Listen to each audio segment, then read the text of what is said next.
Alright, so hello again. So today we'll explore the platform DataBricks. So here we are at the official website and let's log in here. So here we are at the main page, and before that you need to create your account and select a paid plan. So here we will explore all the options one by one. So we will start with the new button. So here we can connect to our data and then explore that data in the notebook. So we will first explore this add data button. So here we can see various options that are given. We can connect to a SQL server, or these are all the database connector that are currently available, 6 of them. And here we can create our, upload our own files, then in form of tables, or we can create a volume and then add our files, or we can create table from Amazon S3.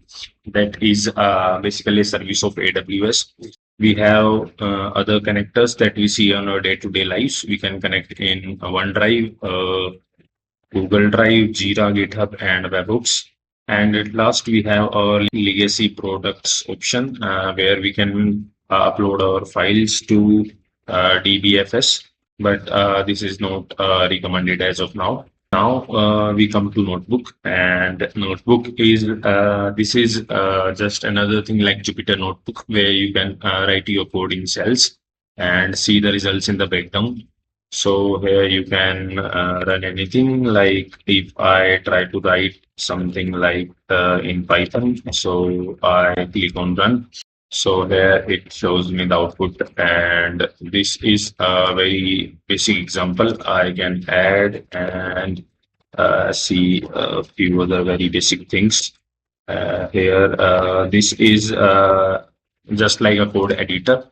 You can write your code and see instant results. Next important thing, we have jobs and pipelines.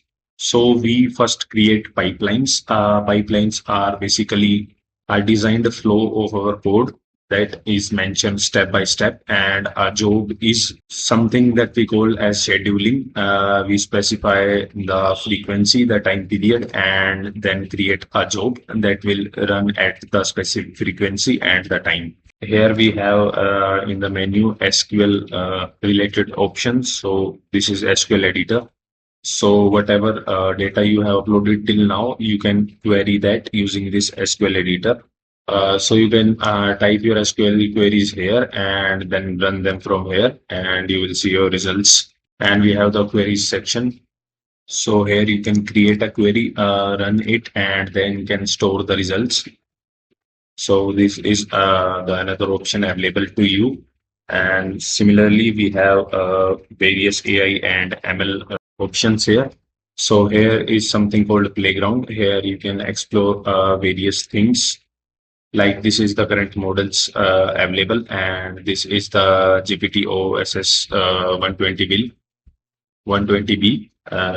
This is basically trained on 120 billion parameters, and you have to pay per token, and then you can use this endpoint. So here you can basically create your tools that are AI and ML tools, and access them on a particular endpoint.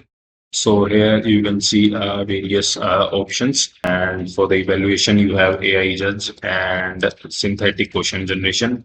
So let's test this. Hello, I'll hit enter. It gives me a reply, and here you can see the speed and the pricing. So this is basically like ChatGPT, but customizable up to an extent. And here you can see other options as well. Here you can add your own tools, add your own code. Now we have AI agents that is in the beta phase.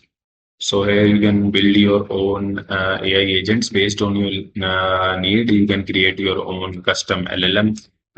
You can have a multi-agent supervisor, or you can even start from scratch to create your own agent. You can go to the model section. So here you can see various models that are available for your use. And if we go to the compute section, you can manage your resources here. If we go to the marketplace, then you can explore other things here. Like if I open this first one, then here are the overview and the details. So this is basically a data source that is available in the marketplace for everyone's use. You can use it from here, and similarly, we have other things also available here. You can explore them. We have certain apps that we can also connect and integrate, like Power BI, Tableau, and other such apps.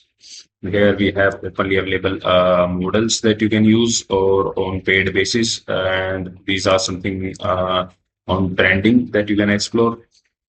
And these are some free options if you want to try. So this was the overview of DataBricks. If you find it useful, then you can purchase the plans as per your requirement and you use it in your work or for your personal projects. So that was all for it. Thanks for watching.